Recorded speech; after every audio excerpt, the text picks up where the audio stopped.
शांति। शांति। तो आज सभी इस संडे को आप एकत्रित हुए हो और आज हमारा साप्ताहिक पाठ्यक्रम का अगला लेसन है शिवरात्रि। हर साल शिवरात्रि दुनिया में बड़े जोर शोर से मनाते हैं। कांवड़ लेके आते हैं, गंगा स्नान करते हैं, व्रत करते हैं, अलग अलग प्रकार की तपस्याएं भोले बाबा को खुश करने के लिए लोग करते हैं। असल में इस दिन क्या हुआ था? कोई कहता है शिव का ब्याह हुआ था, शिव पार्वती का विवाह, उसकी भी यादगार बना रखी। शिव के साथ ही रात्रि शब्द का यूज हुआ है। अब रात्रि का मतलब आम आदमी सोचता है जो जैसे रोज रात होती है, अंधेरा होता है, इस टाइप की बात होगी। लेकिन परमात्मा जब स्वयं इस धरती पे आते हैं और जब उनसे हम ये ज्ञान सुनते हैं तो पता चलता है कि वास्तव में रात्रि जो हम मान रहे थे वैसी बात नहीं, ये तो कुछ और बात है। तो और बात क्या है? तो परमात्मा ने बताया कि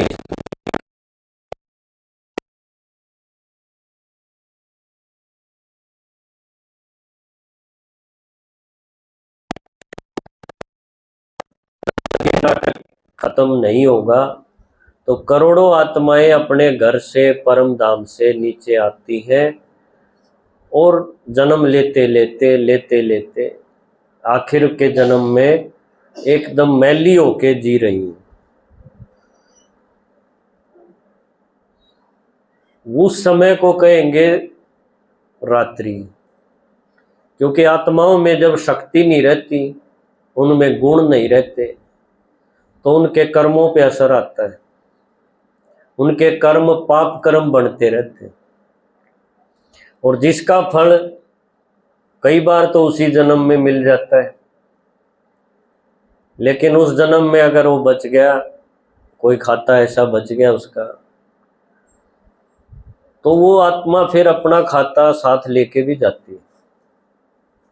जैसे कि हम देखते हैं बच्चे पैदा होते हैं तो कई बच्चे जन्म से ही बड़ी प्रॉब्लम के साथ पैदा होते हैं, क्योंकि उनका खाता पास्ट का साथ में चला आया जो उनको भुगतना पड़ेगा।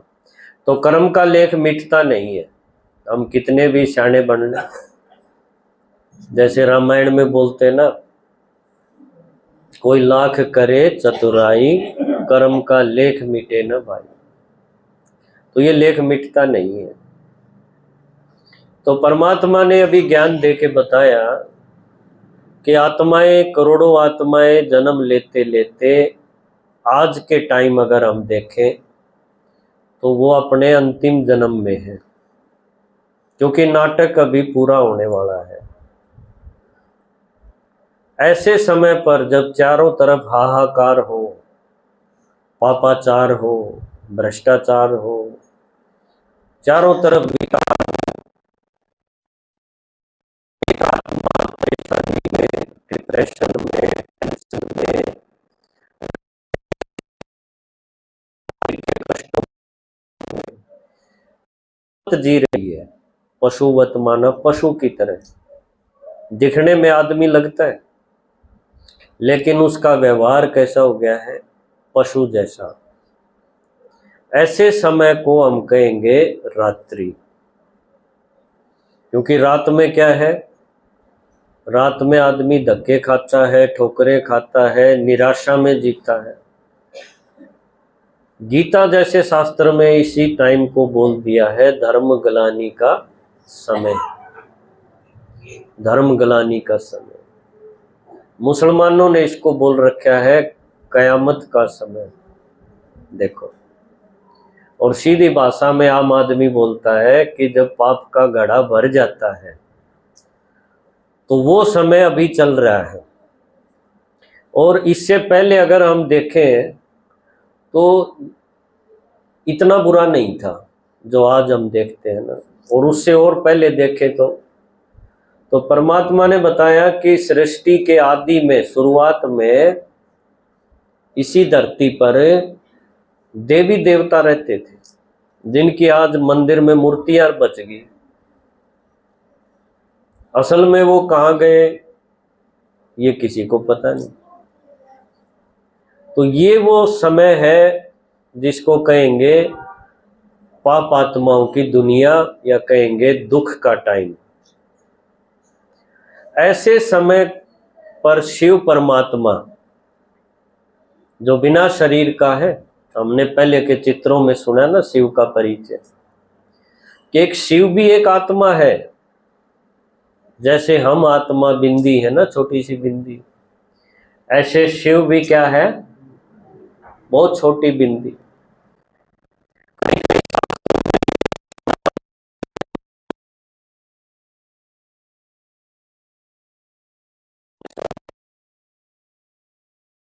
परम पिता बोलते हैं।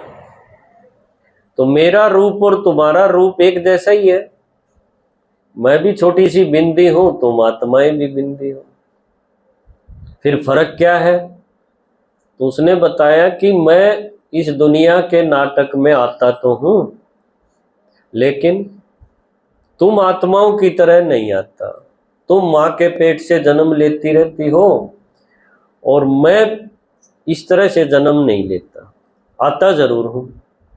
देखो ये क्लियर बताया। तो कब आता हूं? जब हमने पूछा बाबा आप कब आते हो, तो बाबा ने बताया कि देखो भक्ति में तुमने मेरे यादगार तो बना रखी है, शिवरात्रि। तो वो रात्रि, शिवरात्रि कब मनाते हैं भक्ति में? जब साल का अंत होता है, आखिरी महीना।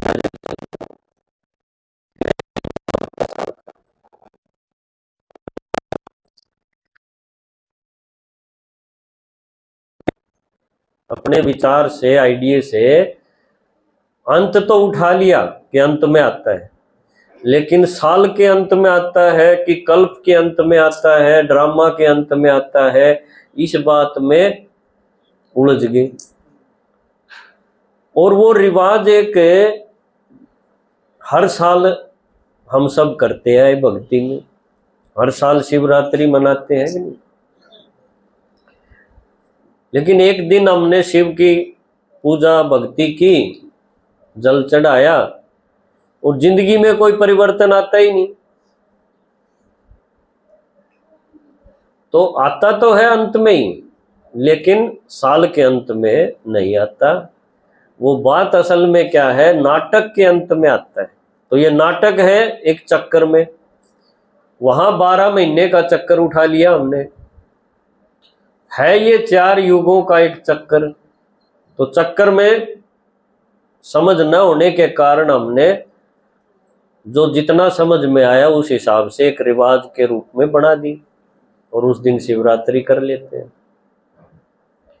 तो परमात्मा ने बताया ना मैं सतयुग में आता, ना त्रेता युग में, ना द्वापर में, ना कलयुग में, बल्कि कलयुग के भी आखिर में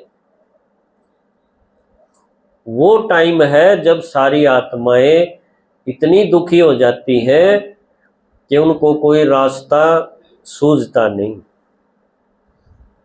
पाप कर्मों का खाता इतना उनके ऊपर हावी रहता है कि उनकी बुद्धि भ्रष्ट हो जाती है, और वो बहुत दुखी होके अपना जीवन बिता रहे हो। तो असल बात तो थी ये रात्रि। ऐसे समय पर उस आत्मा का अवतरण होता है।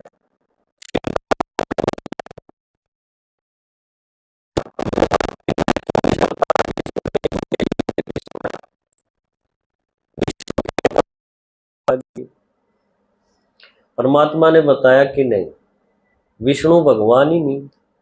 जिसके शरीर है वो तो माँ के पेट से पैदा हुआ होगा ना, वो भगवान नहीं हो सकता। केवल एक आत्मा ऐसी है जो इस नाटक में इस तरह से आती है, जो माँ के पेट से जन्म नहीं लेती, और वो एक है शिव। इसलिए शिव का देखो मंदिर में हम देखेंगे तो उसके कोई हाथ पैर नहीं दिखा रखे, सिर्फ एक ज्योति दिखाते हैं, एक शिवलिंग पिंडी, और उसके ऊपर एक बिंदी लगी रहती। आपने उसकी कहानी भी सुनी होंगी कहीं शिव पुराण में या इधर उधर, कहीं उसके माँ बाप का जिक्र नहीं आएगा कि इनके फलाने पिताजी थे और फलानी माँ थी। बाकी सब के आपको मिल जाएंगे, जिसके शरीर है उसके माँ बाप आपको मिलेंगे। तो जिसके शरीर होगा तो उसके माँ बाप होंगे, तो उसको सबका माँ बाप नहीं कह सकते। सबका माता पिता कौन हो सकता है? जिसके खुद के माँ बाप न हो, और वो इस नाटक में एक ही है, शिव, जिसको कहेंगे बिंदी, निराकार बिंदी। आकारी शरीर वाले हैं ब्रह्मा विष्णु शंकर दिखाए, उनका ऐसा शरीर नहीं है जैसा अभी हम लिए बैठे हैं 8 मास का, वो सूक्ष्म शरीर है। और जो हम अभी जिस शरीर में बैठे हैं, जिसको सर्दी गर्मी लगती है, वो शरीर को बोलते हैं साकारी शरीर। तो साकारी, आकारी और आकारी से भी पार जो आत्मा बच गई, केवल आत्मा बिंदी, उसको कहेंगे निराकारी। तो परमात्मा को हमेशा हमने क्या सुना था? निराकार है।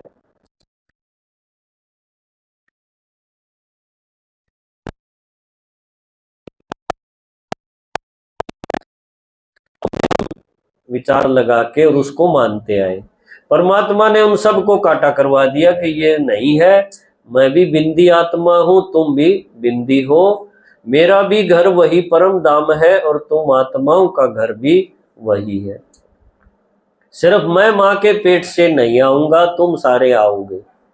देवताएं भी माँ के पेट से आएंगे, और बाकी जो महात्मा गुरु संत जितने भी हैं, महापुरुष भी हैं, सबका जन्म माँ के पेट से होगा, शिव का नहीं होगा।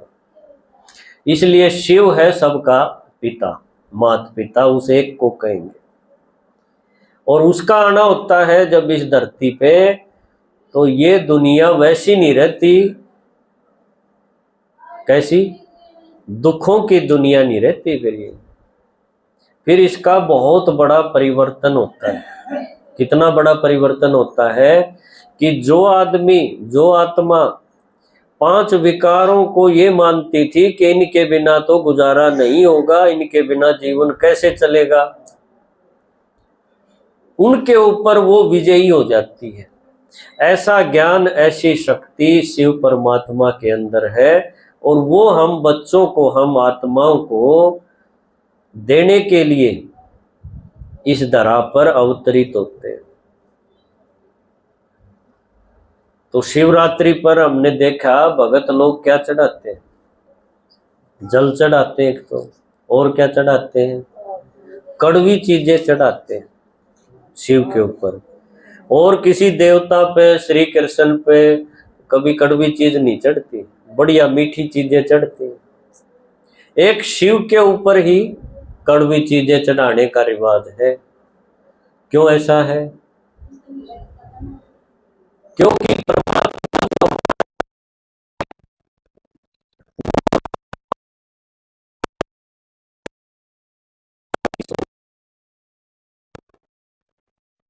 हमारी समस्याओं की जड़ क्या है? खत्म तो हम भी करते हैं अपने जीवन में समस्याएं। किसी के टोटा है तो वो कमाई में जुटता है, किसी के शरीर में दिक्कत है तो वो क्या क्या योग करता है आजकल, किसी के रिश्तों में गड़बड़ है तो पंचायत का सहारा लेगा, कुछ और सहारा लेगा। अरे कोशिश तो करता है, लेकिन कितनी कर पाता है और कितनी सुलझती है उसकी। परमात्मा जो शिव है, जो सभी आत्माओं का पिता है, वो इस संसार की सारी समस्याओं की जड़ क्या है, उसको खत्म करने के लिए हमारे बीच में एक बार आता है। हमेशा याद नहीं रहता, एक बार थोड़े समय के लिए वो शिव भगवान प्रकट होता है। और वो समस्याओं की जड़ उसने क्या बताया कि वो समस्याओं की जड़ है कि तुम आत्माएं जन्म लेते लेते विकारों के वश होगी। विकार कौन से? 5 विकार। देखो इस चित्र में दिखाया ना, ये बड़े बड़े नाखून दिखाए हैं और इन्होंने सृष्टि को, ये धरती दिखी ना गोल गोल, इस सृष्टि को पकड़ रखा है ऐसे, जिसको कहेंगे रावण ने पकड़ रखा है। रावण कहो या माया कहो।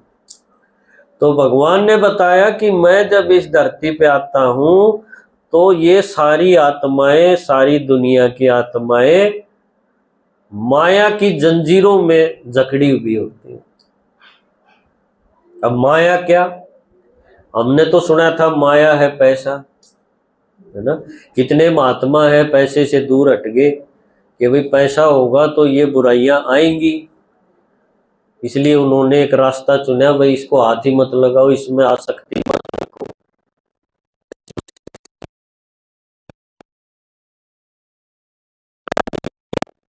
ऐसा तो देखिए लक्ष्मी नारायण के चित्र आप देखेंगे कितने सजे हुए हैं हीरों से, उनके महल देखो। तो वो दुनिया तो है इतनी संपन्न है, तो इसका मतलब गड़बड़ पैसे में नहीं है। पैसा तो एक जरिया है काम चलाने के लिए, आपके पास चाहिए, नहीं तो आपको यहाँ से मैं भी कोई बैठा के नहीं ले जाएगा, वो भी 10 रुपए तो लेता होगा ना। माया या रावण किसको कहेंगे कि मनुष्य आत्माओं के अंदर बुराई, लोभ, मोह, क्रोध, ये जो चीजें हैं, ये जिसमें आ जाती हैं तो उसका व्यवहार बदल जाता है। मान लो किसी आदमी में लोभ है, वो नकली दवाइयां बना बना के बेच रहा है, कितना बड़ा बाजार है नकली दवाइयों का। नकली घी का कितना बाजार है, नकली हल्दी, नकली नमक, यहां तक बात आ गई अब तो आप सोचो। और ये काबू नहीं हो रहे, कितने मुकदमे कोर्टों में चलते रहते हैं, लेकिन फिर भी लोग उस लोभ के वश एक दूसरे को डसते हैं। जैसे जहरीला नाग होता है ना, वो डस लेता है। इस तरह से आदमी, आज का आदमी कैसा हो गया है, ये एक विकार मैंने बताया सिर्फ लोभ का, जो हर एक के अंदर लगभग है, किसी ना किसी रूप में, किसी मात्रा में है। और उसको हम बंद करवाने के लिए कितना सारा सरकारी तंत्र, कितना खर्चा करते हैं, कहीं सीबीआई, कहीं सीआईडी, कहीं विजिलेंस के और तरीके, और फिर भी वो चीज होती है कि नहीं? आप सभी इस दुनिया में हो। मोह का पसारा देखो आप। एक आदमी जिसको नौकरी मिल गई, वो चाहता है कि जब तक मैं रिटायर हूं इतना कमा लूं कि बाद में पता नहीं नौकरी मिले ना मिले। सरकार आजकल ठेके पे लगा रही है, आगे सरकारी मौका है,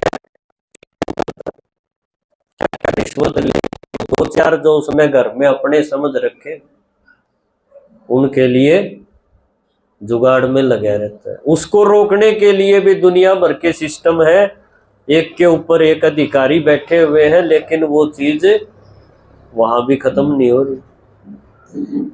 मोह में अंधा दिखाया धृतराष्ट्र को, कहानी में वैसे अंधा दिखा दिया, लेकिन असल बात क्या थी, उसको सिर्फ अपना बेटा नजर आता था। कौन था उसका बेटा? वो दुर्योधन।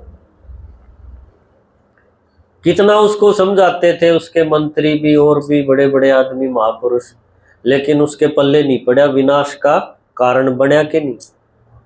आज भी ऐसे धृतराष्ट्र खूब मिलेंगे आपको, कितना ही समझा लो नहीं होती।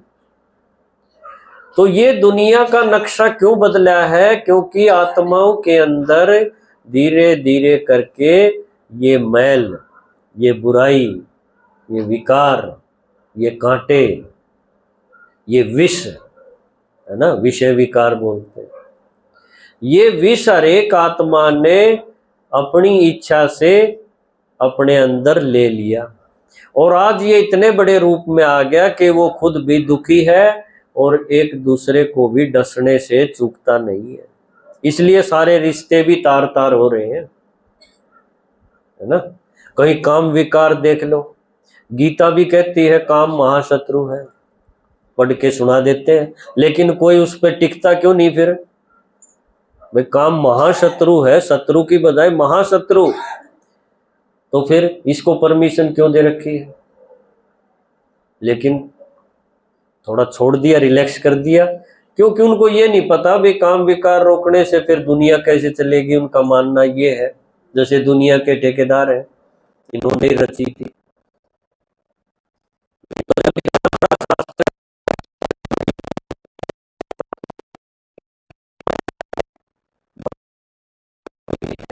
उसमें एक लाइन है काम महाशत्रु, तो इसको स्टॉप क्यों नहीं किया। सुनाने वालों ने भी नहीं किया और सुनने वालों भी नहीं किया, क्योंकि उस दुनिया का नहीं पता जो भगवान बना के जाता है।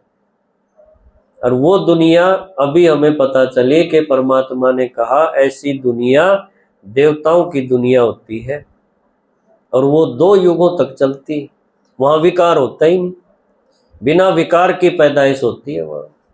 इसलिए आप देखोगे देवताओं की मूर्तियों के पीछे एक सफेद पहिया नजर आएगा आपको, चक्र, पवित्रता की निशानी दिखाई, क्योंकि उनका जन्म योग बल से होता है। प्रकृति में इतनी ताकत होती है कि विकार की जरूरत नहीं होती, ऐसी पैदाइश है।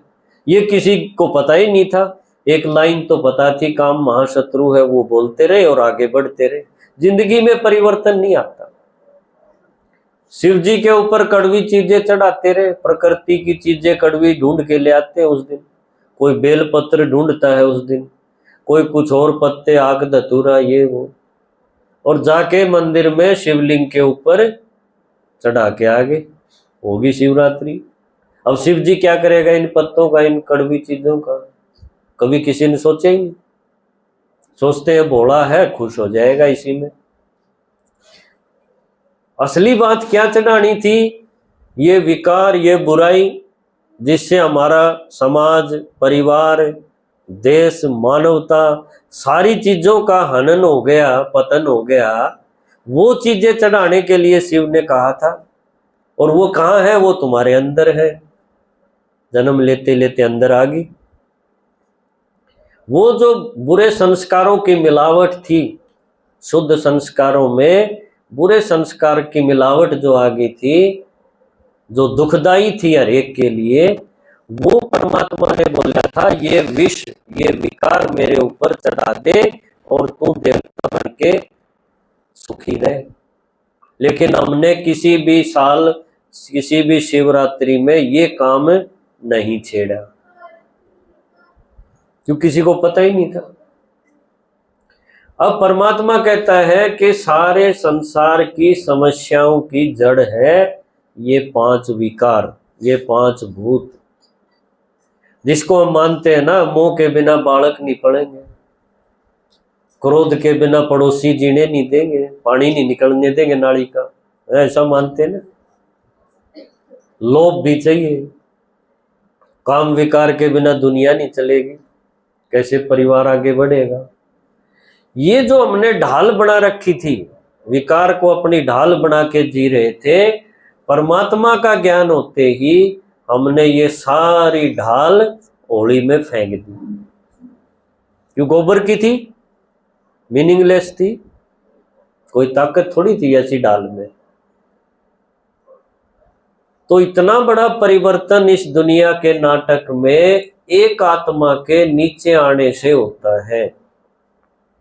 नीचे तो खूब आई आत्माएं, धर्म पिता आए, महात्मा आए, गुरु गोसाई आए, उन्होंने भी अपनी शक्ति अनुसार थोड़ा थोड़ा रोकने की कोशिश की। जिसने जितनी कोशिश की उतनी उसकी श्रद्धा उसके प्रति बढ़ती चली गई। लेकिन शिव परमात्मा आकर के ये इतना बड़ा काम, पहाड़ जैसा काम, पहाड़ उठाने जैसा काम में, वो एक आत्मा के अंदर इतनी ताकत है कि वो बोलता है अब इस दुनिया में रावण बचेगा नहीं, माया बचेगी नहीं। ऐसी सामर्थ्य, ऐसी ताकत लेकर के वो आत्मा हमारे बीच में थोड़े समय के लिए प्रकट होती है। इसलिए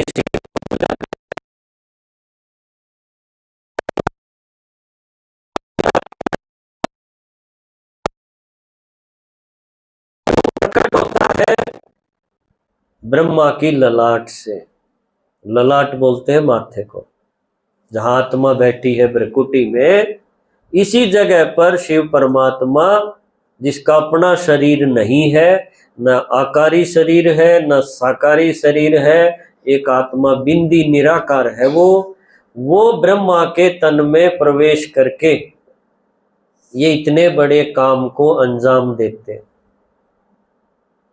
और थोड़े से दिनों में इतनी बड़ी दुनिया, देखो दुनिया कितनी बड़ी है, कितनी आत्माएं हैं, लगभग 800 करोड़ मनुष्य आत्माएं हैं। इन सारी आत्माओं को परमात्मा वो ज्ञान सुना के, वो अपनी शक्ति दे के और उनके विकारों को वशम करता है।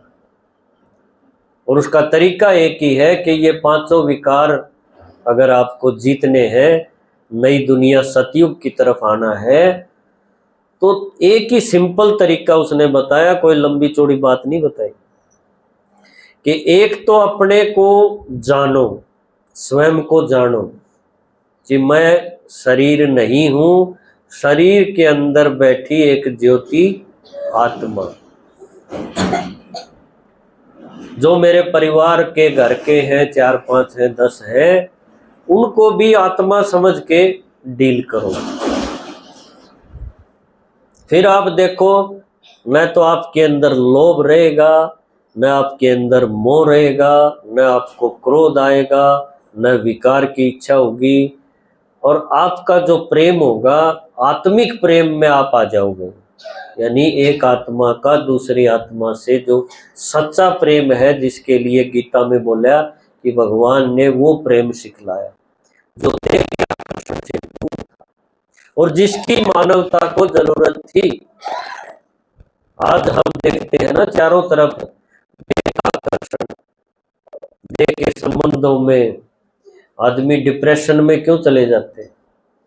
क्योंकि जो आपके घर में पैदा हो गया, जो आपके घर में ब्याह के लाए हो, उसके साथ आपके विचार नहीं मिल रहे, लेकिन उसके बिना जी नहीं सकते, एक बंधन के रूप में उसको झेलते हैं। तो देह के आकर्षण से सहज मुक्त होने का साधन परमात्मा क्या बोलता है कि घर बार छोड़ के नहीं जाना,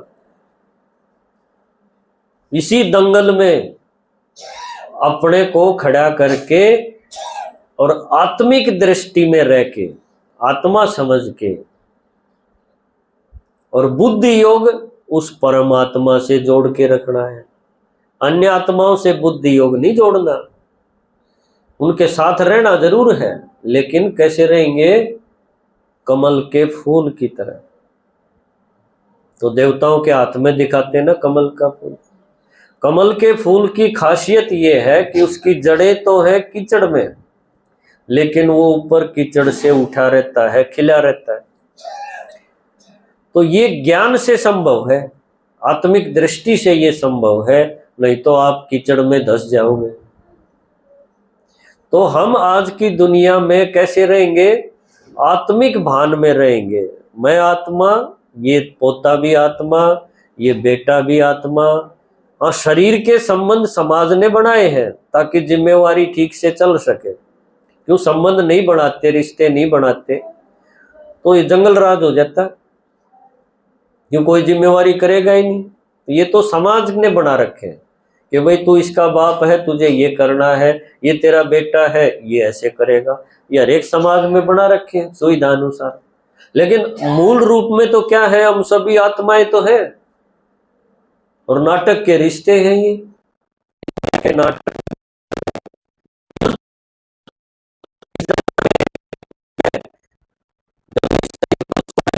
फोटो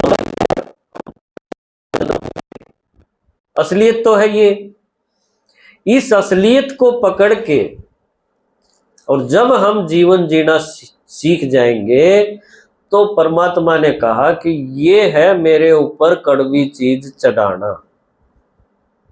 क्योंकि कड़वी चीज पैदा क्यों हुई थी? जब हम देह के प्रति, देह के रिश्तों के प्रति आकर्षित हो गए, उनको अपना समझ बैठे, यहां से कड़वाहट शुरू हुई थी। लगाव से कड़वाहट बढ़ती। तो शिव परमात्मा ने आकर के बताया कि ये सारी चीजें जो तुम्हारे अंदर है, कड़वी चीजें हैं, क्रोध की, लोभ की, इनको आत्मा समझ के और मेरे ऊपर ये चढ़ा दो। ये चीज अगर हमने हर साल की होती, मान लो एक साल हम सोचते कि आज शिवरात्रि पे क्रोध दे के आऊंगा बाबा को, है ना, वो फूल पत्ते नहीं, उनका क्या करेगा भगवान? क्रोध मैं आज के बाद नहीं करूंगा, कुछ भी हो जाए क्रोध नहीं करना। देखो, आप ये समझ लो कि उस आदमी के अंदर, उसके व्यवहार के अंदर इतना सुंदर परिवर्तन आएगा कि जो उससे दूर भाग जाते थे, रिश्तेदार भी, घर वाले भी, अड़ोसी पड़ोसी भी, क्यों पता नहीं क्या बोल देगा गुस्से में, है ना, वो उसके नजदीक आ जाएंगे और वो उसको चाहने लगेंगे। इसी तरह लोभ है, अगले साल हम मान लो लोभ को पकड़ लेते कि क्रोध की तो गर्दन काट दी, इस बार लोभ का नंबर है, जो लोभ नहीं करूंगा चाहे कुछ हो जाओ। लाभ और लोभ में फर्क है, लाभ तो ठीक है, लोभ थोड़ा आगे बढ़ जाता है। इसी तरह और विकार हैं। तो आप सोचो, आज का आदमी जो मांगता घूम रहा है चारों तरफ, कभी इस देवता के आगे, कभी उस देवता के आगे, मेरा ये ठीक हो जाए, है ना, ये हमारी हालत क्यों हुई है? क्योंकि शिव भगवान का ज्ञान हमने अंदर उतारा नहीं, उसकी नकल उतारते रहे, और नकल में कुछ दम था ही नहीं। क्यों, भगवान क्या करेगा पानी का और क्या करेगा पौधों का, कोई मीनिंग थोड़ी था इन बातों का। लेकिन देखा देखी रिवाज के तौर पे एक भेड़ चाल में हम भी शामिल थे। अब भगवान ने आकर के ये सारा जो अंधेरा था वो हमारा ज्ञान से दूर कर दिया। इसलिए परमात्मा को हम गाते थे ना, बच्चे प्रेयर में गाते हैं, क्या गाते हैं? तो अमावस को कर दे पूनम, है? तो अमावस तो ये थी असल में, जब आदमी को कुछ अच्छा नहीं सूझता ना, सुबह उठते ही उसके अंदर पाप की बातें ऑटोमेटिक शुरू हो जाती है, कहीं लोभ की, कहीं क्रोध की, कहीं मोह की। ये अंधेरे में हम जी रहे थे, और परमात्मा ने ये ज्ञान की रोशनी जब दी, और इस ज्ञान की गंगा में जब हम नहा लिए, तब पता चला कि जीवन तो ये है, हमें इस तरह से जीना चाहिए था। तो शिवरात्रि बहुत बड़ा पर्व है, लेकिन इसका रहस्य ये किसी को न पता होने के कारण एक रिवाज के रूप में एक दिन का त्योहार बन के रह गया। कोई आदमी इसमें नशे करते हैं कि भोले बाबा भी नशा करता था, हम भी करें, है ना। कितने नशेड़ी आपने देखा होगा कांवड़ में आजकल, डाक कांवड़, खड़ी कांवड़, पता नहीं क्या क्या, सारे नशे के बाजार। भगवान ने बताया कि देह अभिमान को तोड़ना था, और मैं आत्मा हूं ये स्मृति पक्की करनी थी। और देह अभिमान तोड़ने के लिए एक नशा चाहिए, वो नशा शिव जी वाला होना चाहिए। और शिव जी का नशा वो नहीं है जो पत्ते घिस लिए और पी ली, हमने भांग पी ली।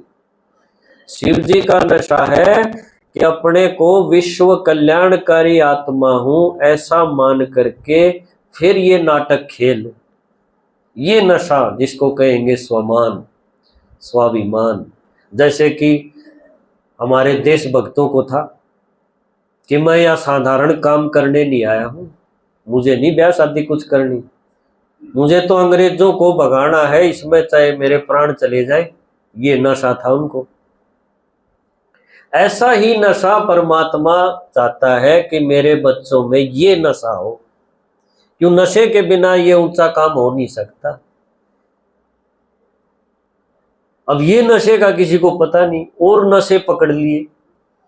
क्यों, हर एक ने अपने हिसाब से आदत है ना, कि कोई मुझे टोके, इससे अच्छा मैं शिव जी भी नशे करता था, उसका मुंह बंद कर दूं, फिर कहां जाएगा।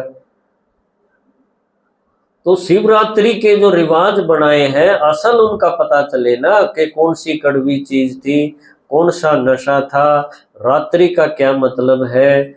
तो मैं समझता हूं ये बात अगर कोई ध्यान से इस चीज को समझ ले तो ये दुनिया का नक्शा ऐसा बिल्कुल नहीं रहे।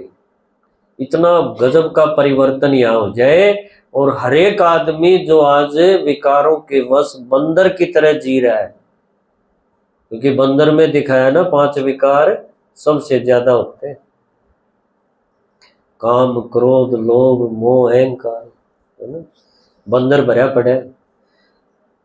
वो हालत आज आदमी की हो गई है। सदा ऐसा नहीं था, हम सोचते थे सदा ऐसे ही चला आया है ना। भगवान ने बताया ये शुरू की दुनिया जब थी ना उसमें तो सारे देवता थे। आखिरी जन्म में जो हमारी हालत है उसको हम कह सकते हैं पशुवत या वानर की तरह जी रहे हैं, विकारों में जी रहे हैं। या ये भी कह सकते हो हम काला नाग बन के जी रहे हैं। कई बार बोलते नहीं आपस में इससे बच्चे को बचाना, भाई ये नाग है, असल में तो वो आदमी है, लेकिन उसके विचार कैसे हैं, विष वाले हैं।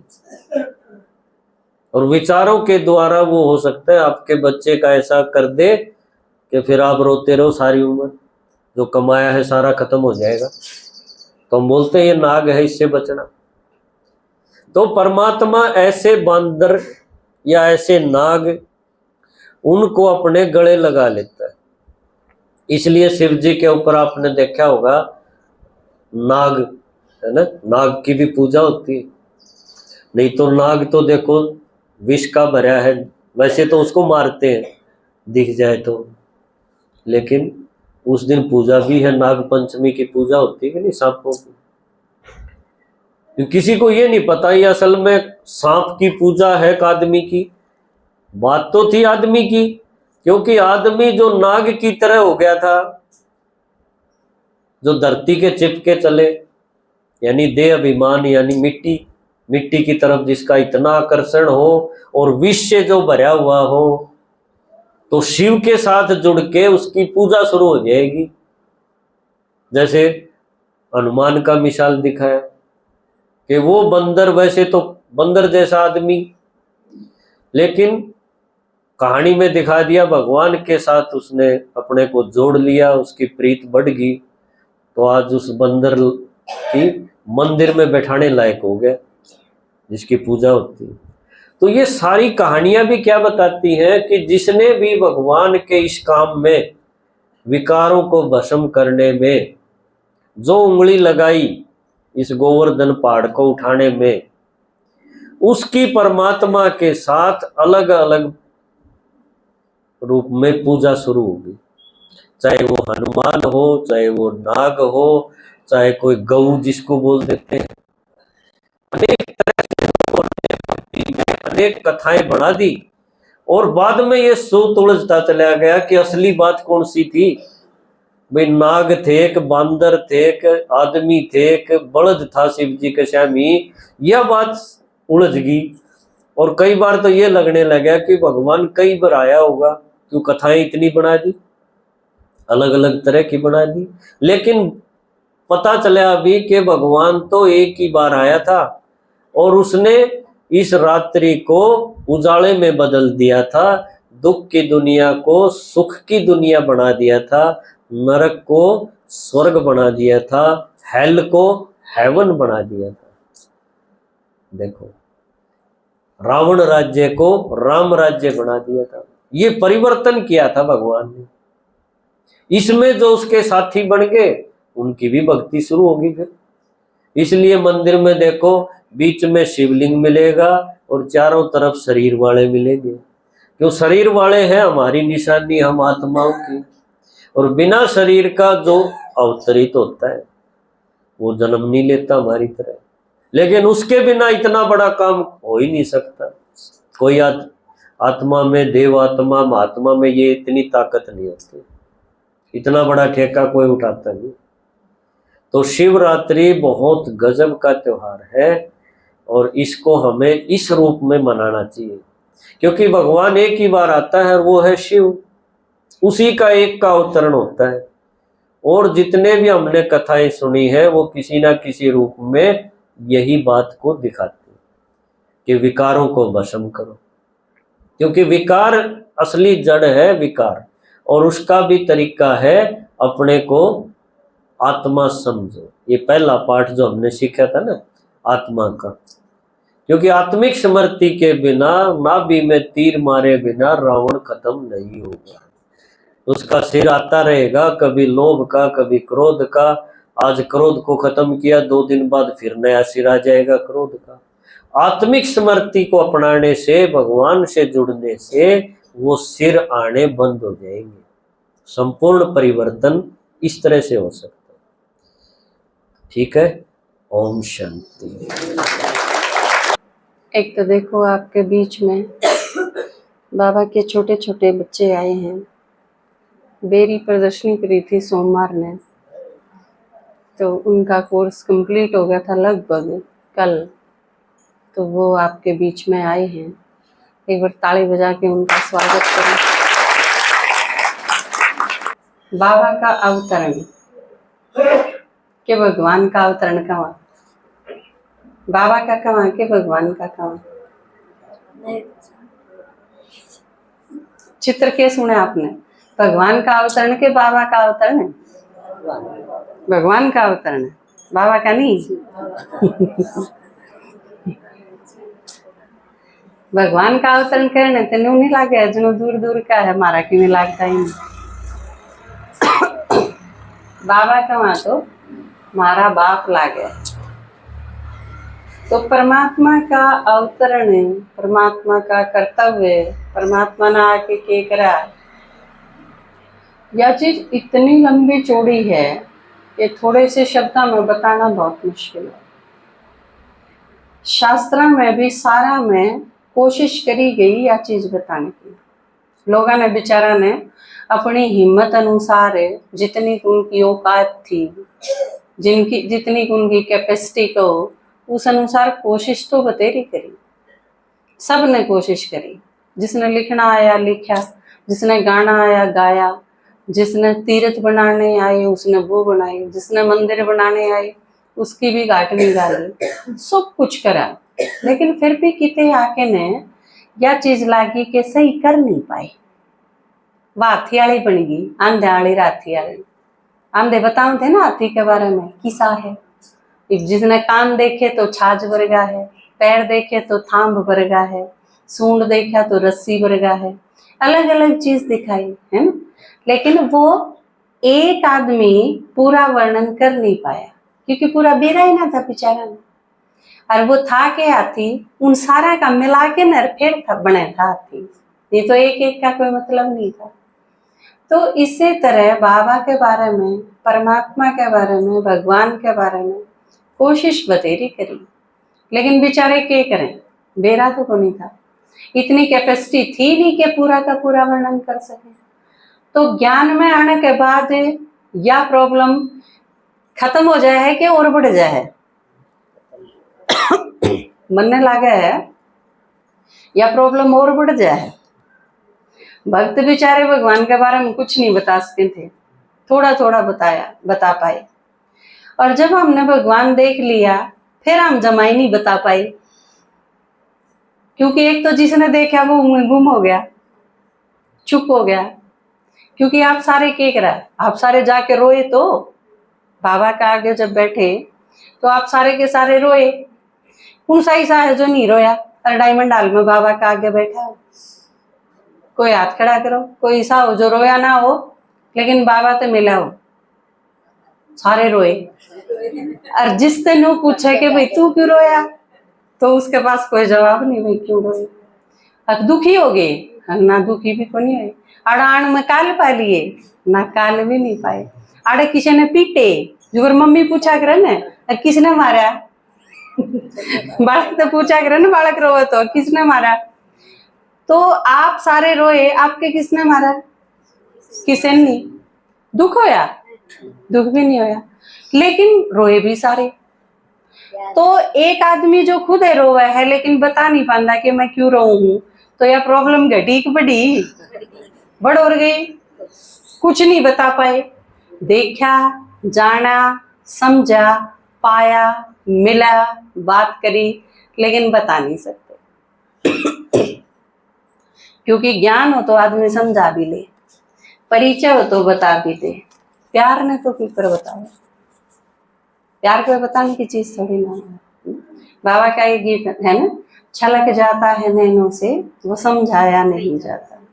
तो भगवान आके के करे है, आप सारे कोशिश तो करा हाँ, लेकिन थोड़ा थोड़ा ये बता पावा हाँ एक्चुअल में परमात्मा के बतावे है, के सुनावे है, वो सारा का सारा बता पाना मारी भी हिम्मत तबार की बात है। जाए तो यह चीज भगवान के बारे में कही गई कि यो सारी धरती ने कागज बना दे, सारे जंगल ने कलम बना दे और सारे समुद्र की शाही, तो भी हरिगुण लिखा न जाए। तो परमात्मा के बारे में बताना बहुत मुश्किल है। जहां तक आप सब कुछ बता के ना अगला थी के कह दे हाँ बस एक बार मिल के देख लो, क्योंकि हम ननू पे रह नहीं तो कसर रह जाएगी। क्योंकि अगला आदमी जो जाके मिलेगा और बैठेगा शामिल जो महसूस करेगा उसके आप वो ना बता पाऊंगा, वो उसकी अपनी अनुभूति होगी। तो आपने चित्र समझा बाबा का अवतरण, तो उसे पे है गीत। तो बहुत सारे गीत हैं अपने, लेकिन मेरे ख्याल से यो आपने सुना नहीं होगा, इस वजह से सुना, ठीक है। इसमें आप बोल भी नहीं पाओगे क्योंकि सुना नहीं है। ओम शांति। शिव बाप के कर्तव्य का वर्णन करूं कैसे, शिव बाप के कर्तव्य का वर्णन करूं कैसे, अव्यक्त सूक्ष्म भव्य का दर्शन करूं कैसे, शिव बाप के कर्तव्य का वर्णन करूं कैसे, शिव बाप के कर्तव्य का वर्णन करूं कैसे। भगवान इतने काम करे हैं कि वो सारे गिनाए नहीं जा सकते। और किसा है परमात्मा? अव्यक्त है, व्यक्त तो है ही नहीं, शरीर उसका है ही नहीं, तो क्यों कर बतावे। अब आप बहु देख के आए तो बता दोगे आंख मोटी है, नाक लंबी है, होंठ थोड़े से पतले पतले हैं, कलर गुलाबी है, गोरा है, सांवला है, बता दोगे, क्योंकि ये चीज देखी हुई है आपने। अब आपने भगवान देखा और कोई पूछे किसा था तो क्या बताओगे? अव्यक्त था, इतना सूक्ष्म है कि इन आंखें तो देख नहीं सकते। अगला पूछेगा फिर देख के क्या आई इन आंखें तो दिख के नहीं सकता। तो और भव्य इतना है कि उससे रॉयल हो ही ना सकता दुनिया में कोई, इतना प्यारा है। लेकिन ये सारी चीज, इन सारी चीजों का कॉम्बिनेशन है भगवान, और वो इतना प्यारा है कि वो आपकी वाणी में आवे को नहीं कि किसा है परमात्मा। शिव बाप के कर्तव्य का वर्णन करूं कैसे, जो तन मन धन से है संपन्न, यहाँ कुछ कर न पाता है। इस दुनिया के आदमी तन मन धन, इसे भी लोग हैं जो बहुत ठाडे ठाडे हैं पहलवान, एक के टक्कर में चारा ने भी गिर दे, ट्रेन ने भी रोक दे, इसे लोग हैं। तो ऐसा तन है जिसका, मनते भी इतने विल पावर के मजबूत आदमी हुए हैं, अब शरीर बिल्कुल काम नहीं करता फिर भी दुनिया पर राज कर गए, दुनिया ने नई चीज दे गए, आइंस्टाइन जैसे लोग। तो और पीछे का ओढ़ नहीं जिस पे, इसे लोग भी हैं जिन्हें ना फिर मेरे दौरे पीछे कितने हैं। तन मन धन ते सारी चीजा ते संपन्न लोग हैं इस दुनिया में, लेकिन क्या कर पावे हैं? कुछ भी नहीं कर पाएंगे। और भगवान के है तन मन धन ते संपन्न है भगवान से, तन है परमात्मा के, संपन्न की तो बातें दूर गई, सही को नहीं अगले के धन है भगवान दौरे, सही को नहीं। परमात्मा के है निरीह आत्मा, आपके हो जीवात्मा, आपके दौरे तो शरीर है, माड़ा ठाडा किसाए भी है, चाहे मेरा वर्गा 80 किलो का है, चाहे आप रेखा वर्गा 40 किलो का है, लेकिन है तो किसी पे बहुत ठाडा है, किसी पे पतला सुकड़ा सा है, लेकिन है तो। अरे एक आदमी जिसका 20 किलो का भी बोझ है, वो भगवान तो भारा ही पड़ा है। भगवान में क्या किलो है, जमाई को नहीं। तो आड़े के तन मन धन से संपन्न आदमी कुछ नहीं कर सकते, लेकिन भगवान जिसका दौरा किम्मे नहीं, निरी आत्मा है, सिर्फ आत्मा, निरोड़, कुछ नहीं उसका दौरा है। और देखो विश्व का परिवर्तन कर जाए, जिसने नु क्या कर अकेला चना भाड़ फोड़ जाए है, परिवर्तन कर जाए सारी दुनिया का, जो कि असंभव काम है। शिव बाप के कर्तव्य का वर्णन करूं कैसे, जो तन मन धन से है संपन्न, यहाँ कुछ कर न पाता है, वो केवल आत्मा है, विश्व परिवर्तन कर जाता है। इस काज का, इस राज का,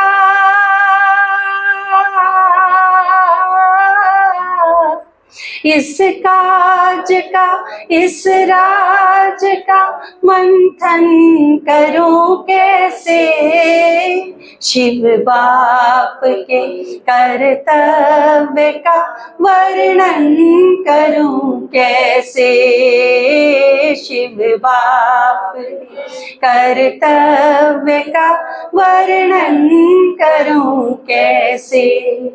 और लोग इससे दुनिया में रहे, इस दुनिया ने जाने भी हैं, बहुत लोगों द्वारा दुनिया भर की जानकारी भी है, अपने द्वारा तो गूगल भी है कि मैं पूछ लो, सारी चीज है। भगवान द्वारा के है, उस लोक में तो आवे है जड़ा किम नहीं होता, कोई नेट नहीं, कोई मीडिया नहीं, कोई मोबाइल नहीं, कुछ भी नहीं। और आम उड़ारा वहां जब हमने के कहीं कभी रहा है, बाबा भी ईसाया हुआ है, मेरी आत्मा, लेकिन उस लोक में ते इस लोक में आना ही पड़ा है उसने। और आना भी किस में पड़ा है, हम जब आवा हाँ तो बहुत बढ़िया दुनिया में आवा, बहुत बढ़िया शरीर में आवा, सारी चीज जो भी आत्मा नीचे उतरेगी सतो प्रदान मिलेंगी, सारी चीज, शरीर बढ़िया मिलेगा, दुनिया बढ़िया मिलेगी, माँ बाप बढ़िया मिलेंगे, सारी चीज अच्छी मिलेंगी। परमात्मा 5000 साल में एक बार आवे दुनिया में, और क्या मिला है उसने, पतित दुनिया, छिड़ी हुई पुरानी जड़जड़ी भूत दुनिया, जिसमें कोई तत्व नहीं रह रहा, सारे शरीर पुराने, और ईसा पुराना शरीर लेके ने और भगवान सारे अपना काम करे। परमात्मा जो गीत गावे है वो नया, परमात्मा एकदम सुप्रीम, और आना किसमें पड़ा बाबा के क्या मैं पुरानी जूती में आऊं, ये आप बहुत बढ़िया गांधे हो, और आपने बिगड़ा हुआ हारमोनियम दे दे तो क्या गाओगे उस पर, ये मैं ठीक बोलू हूं पर माइक खराब हो तो फिर बिगड़ जाएगा ना सब।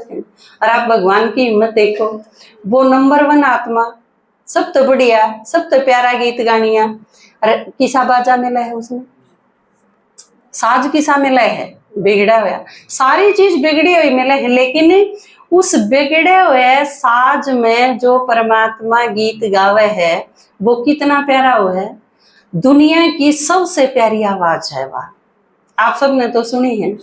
आप जो सारे साकार में बाबा मिले हो ईब डायमंड हॉल में, हाथ खड़ा करियो, जो परमात्मा तो मिले हैं, आप सब ने बेरा है ना बाबा की आवाज किसी हो है, वह इतनी प्यारी आवाज हो है, उसका उसकी तुलना किसी आवाज तो हो ही नहीं सकती, दुनिया में किसी की आवाज नहीं इतनी प्यारी। आपने अपने बच्चा की आवाज भी बड़ी प्यारी लागी होगी, लेकिन परमात्मा की आवाज सुना पाचे नू लगे कि दुनिया में इसी आवाज किसी की हो ही नहीं सकती। शिव बाप के कर्तव्य का वर्णन करूं कैसे, उसे इस लोक से इस लोक में आना ही पड़ता है, पुराने साज पर आवाज में गाना ही पड़ता है, पुराने साज पर आवाज का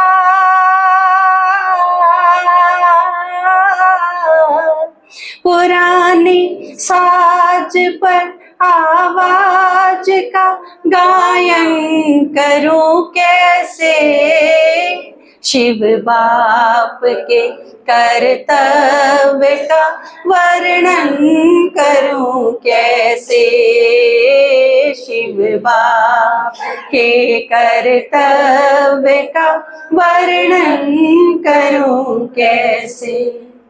और उसमें भी आप एक चीज देखो, भगवान भी एक आत्मा ही तो है। अपने खातिर कोई गाल बके तो किसा लागे, और आपने सारा कुनबा गाल बके जब किसा लागे, बहुत बुरा लागे। और सारा गांव बके तो ईसा नहीं लागे, जनू इस गांव के तेल छिड़क के आग ला जाए। एक बार एक आदमी ने बोला दूसरे ते ही, काजा आप गांव का सारा गंडे बोएंगे, ईख बोएंगे। उन्होंने बोला ईख बो तो लिया, पर अपने ईख एक तो मुंह घाटो है, और ये गांव वाले गंडे चूस जाएंगे, पाड़ के ने रुकाली करनी पड़ेगी बहुत।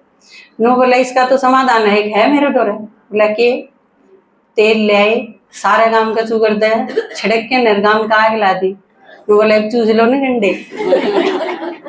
तो ऐसा करने जी नहीं करे, सारा गांव आपने मुंह खाम खा बदनाम कर दा हो तो बुरा लगे ने। एक आध तो चलो आदमी नु सोच ले तू कहीं जागा, हाथी चाला करे जब कुत्ते नहीं भौंक क्या करे, या चीज मान ले, पर सारा काम गैल पड़ ले जब। और आप सोच के देखो, भगवान के सारी दुनिया गैल पड़ रही। भगवान तीनों कहे, बोला सूर में आया भगवान, मछली में आया भगवान, नरसिंह अवतार लिया भगवान ने, आधा आदमी आधा पशु।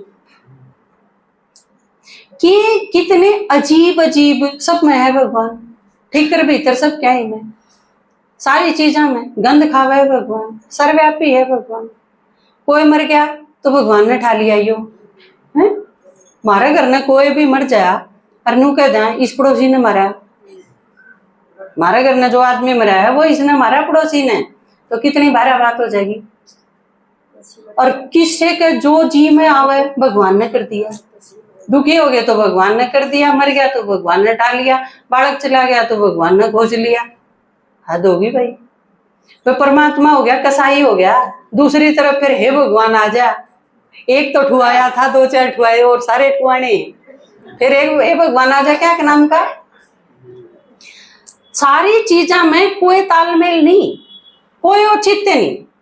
हम के कहा के नहीं कहा, किसके बारे में कहा, कितना गलत कहा। जय भगवान इन सारी चीजा का रिकॉर्ड रख के ने जय एक एक की मारी इंटरव्यू लेन लाग जा तो के बने मार गए। जो भीतर जा रहा है वो थपड़म थपड़ा होके नहीं बाहर लेकड़े बोलन जोगा भी नहीं रहा है ना। तो आप सोचो इन सारी चीजों ने एक साइड करके ने और परमात्मा के कर है फिर उपकार करे आके के को है मीठे बच्चे है ना, जिसके गैल इतनी पूंडी करी उसके गैल बाबा फिर आके न हमारे साथ के करे। शिव बाप के कर्तव्य का वर्णन करूं कैसे, सभी अपकार पर उपकार का सैंपल कहाँ ऐसा है, ज्ञानी भी मगर अनजान सा सिंपल कहाँ ऐसा, भोला मगर भगवान का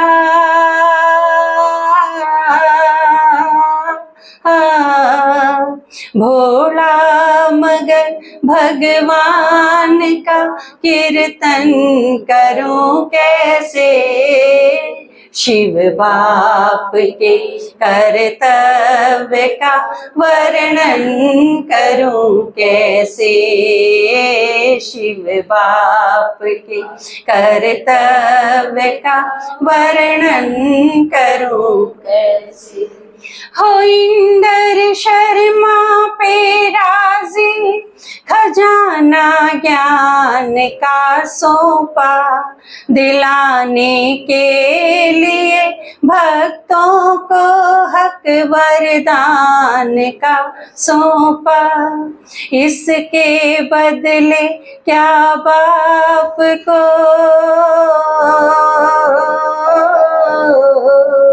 इसके बदले क्या बाप को अर्पण करूं कैसे, शिव बाप के कर्तव्य का वर्णन करूं कैसे, शिव बाप के कर्तव्य का वर्णन करूं कैसे।